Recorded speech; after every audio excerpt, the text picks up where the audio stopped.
मित्रांनो, भव्य दिव्य असं आसरा माता केसरी मैदान पार पडलं. या मैदानाचा ओरिजिनल 1 नंबरचा मान पटकावला. संभाजीनगरचा बादशाह म्हणून ज्या बैलाला संबोधन केलं जातं असा हिंदकेसरी लखन बैलाचे हिंदकेसरी ड्रायव्हर किशोर भाऊ कदम आपल्या समोर आहेत. आपण त्यांच्याशी चर्चा करूया. किशोर भाऊ, तुमचा परिचय करून द्या एकदा महाराष्ट्रावर. माझं नाव किशोर भाऊसाहेब कदम, राहणार तोंडोळी, तालुका पैठण, जिल्हा छत्रपती संभाजीनगर. सुंदर अशी गाडी पळवली आज किशोर भाऊ, लखन आणि थारची. हे बघ, गाडी पाहणार आहे ती थारना सुद्धा ते दुशामध्ये पळतो वासरू, तर 2-3 ठिकाणी 1 नंबर केलेला आहे त्यांनी, आणि ते बघून आपण त्याचा पायरा केला आणि गाडी एकदम छान पळाली. नियोजन तुम्हीच केलं? हो, नियोजन आपणच करतो. सुंदर असं नियोजन झालं होतं. आज प्रथम क्रमांक मिळवला. प्रथम क्रमांक आपल्या पहिल्यापासून आहे.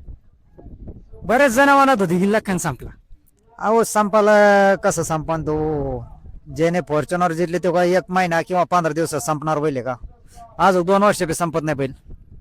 बरेच जणांचे कमेंट असते की मग लखन संपला. हे बघ, कमेंट करणारे काय करते, दारू गिरू पेते, ज्यांच्याकडे बैल नाहीये ते संध्याकाळी कमेंट टाकतात इंस्टाग्रामला, युट्यूबला, सगळं त्यांना म्हणत लखन संपत नसतो, आणि संपला बी तर आमच्या इकडे भरपूर लखन आहे, एकच लखन नाही.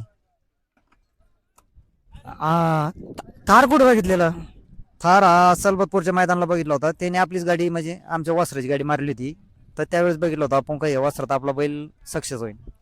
चर्चेत नव्हता तो बैल थार, तरी तुम्ही लखनच्या पायऱ्यात चर्चेत आहे तो वासरू, कारण 2-4 ठिकाणी त्यांनी नंबर केलेले चर्चेमध्ये आहे, पण इकडे आपल्या संभाजीनगरात चर्चेत नाही, त्यांच्या इकडे नंबर केलेली त्यांनी. कुठल्या वासरू?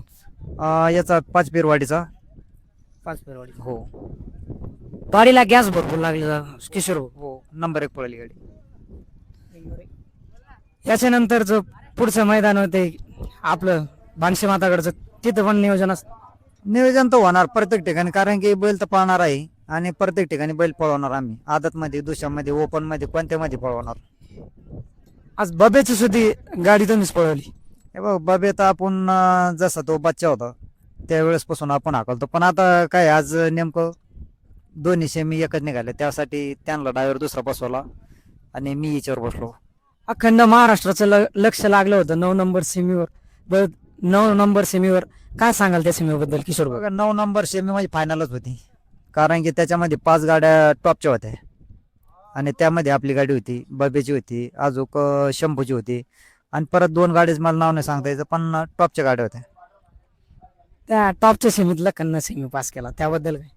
नाही, पळणार आहे. हे बघा, बैलाचं कमी जादा होतो, कधी गाडी नाही लागत, कधी लागते, कारण पळणार बैल थोडं हुकलं म्हणजे हुकून जातं याच्यामध्ये, त्याच्यात पूर्ण पळणार आहे. आणि हार झाली म्हणजे, एकदा हार झाली म्हणजे काय, प्रत्येक वेळेस गाडी मारण्यास ठिकात, दुसऱ्या वेळेस प्रयत्न करू, परत लागून गाडी. मागच्या वेळेस बब्यानं लाल बश्यानं याच मैदानात 1 नंबर केलेला.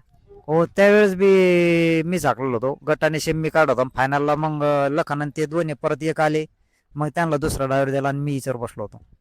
प्रत्येक वेळेस एकनिष्ठपणा दाखवतो तुम्ही मनोहर भाऊ ना, काय सांग? नाही, एक निष्ठ नाही, आपण दोन्ही बी गाड्या माझ्याच आहे, लाल बादशाची बी, बबीची बी आणि लखनची बी. पण कुठेतरी आज भाऊचा बर्थडे होता, त्यासाठी मला ही गाडी हाकला लागली, कारण भाऊ उद्या नाही, भाऊ बाहेर राहिले. चालेल, सुंदर अशी गाडी पळाली आज, आणि 1 नंबरचा क्रमांक मिळवला लखननं. त्याबद्दल आपल्या टीमकडून किशोर भाऊंना शुभेच्छा, आणि त्यांना पुढील वाटचालीस शुभेच्छा.